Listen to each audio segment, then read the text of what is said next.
Hi hello, চলুন আজকে বানিয়ে নেওয়া যাক বাড়িতে থাকা কিছু উপকরণ দিয়েই একদম দোকানের স্বাদে রসমাধুরী। আর এই রসমাধুরী খেতে যতটাই সুন্দর আর বানানো কিন্তু ততটাই সহজ।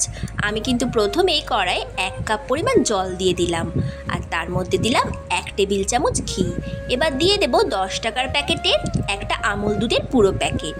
তারপর ভালো করে সব কিছু কিন্তু আমি একবার মিশিয়ে নেব। এখানে আমরা কিন্তু 1 কাপ পরিমাণই দুধ গুলে নিয়েছি, তাই এখানে আমরা 1 কাপ ময়দাকে ভালো করে এই দুধটার মধ্যে অল্প অল্প করে দেব। আর এর থেকে ময়দার একটা নরম ডো তৈরি হয়ে গেলেই কিন্তু গ্যাসটাকে আমরা অফ করে দেব। আর একটা ঢাকনা দিয়ে চাপা রেখে কিছুক্ষণ রেস্টে রেখে দেব। প্রায় 10 মিনিট পর কিন্তু ডোটা একটু ঠান্ডা হয়ে গেলে ফিরে এসেছি। একটা থালায় ঢেলে নেব, আর তার মধ্যে দিয়ে দেব 1/2 চামচ পরিমাণ বেকিং পাউডার। আর হাতে একটু ঘি মেখে ভালো করে এটাকে কিন্তু একবার আমি মেখে নেব। এবার এই ডোটাকে আমরা হাত দিয়ে ছড়িয়ে ছড়িয়ে একটুখানি গোল করে নেব। হাত দিয়ে ছড়িয়ে গোল করা হয়ে গেলে এটার চারধারটা দেখতেই পাচ্ছেন যে আমরা একটা সমান মাপ দিয়ে নিচ্ছি, যাতে এইটা কাটার পর একটা ভালো আকার আসে। এবার চাকুর সাহায্যে এটাকে আমরা চৌকো আকারে কেটে নেব। আমি যখন প্রথমবার এই মিষ্টিটা খেয়েছিলাম আমি বুঝতেই পারিনি যে এতে কোনো রকম ছানা ব্যবহারই করা হয়নি। আপনারা বাড়িতে কিন্তু এই রেসিপিটা অবশ্যই ট্রাই করবেন, তাহলে বুঝতে পারবেন যে এটা খেতে কতটা ভালো হয়। মিষ্টিগুলো ভাজার আগে কিন্তু আমরা প্রথমে একটু শিরা তৈরি করে নেব। সেই কাপ মেপেই কিন্তু আমি এখানে 1 কাপ জল নেব, আর নিয়ে নেব 1 কাপ চিনি।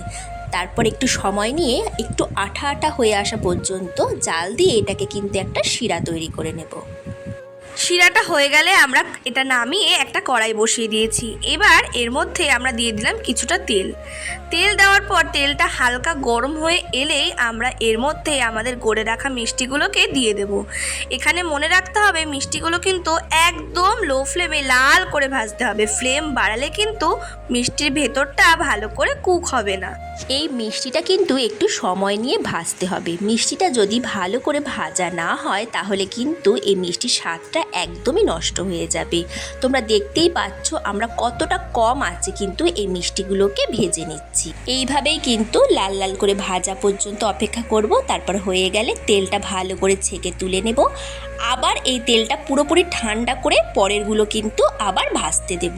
মিষ্টিগুলো ভাজা হয়ে গেলে ওগুলোকে কিন্তু আমরা রসের মধ্যে দিয়েই রেখেছিলাম। এবার মিষ্টিগুলোকে আমরা একটা ছড়ানো পাত্রে দিয়ে নিচ্ছি, যাতে যদি আমরা এর ওপর দিয়ে রসটা দিই সমস্ত মিষ্টিতে রসটা সমানভাবে লাগে। এবার ওপর থেকে দিয়ে দেব রসটাও। এইভাবে কিন্তু বেশ কিছুক্ষণ রেখে দিলে এই মিষ্টিটা আরও ভালো হবে আর নরমও হবে খেতে। তাহলে দেখেছেন তো আজ কত সহজেই আপনাদের আরও একটা নতুন রেসিপি শেয়ার করে দিলাম। ভিডিওটা ভালো লাগলে সাবস্ক্রাইব করে দেবেন।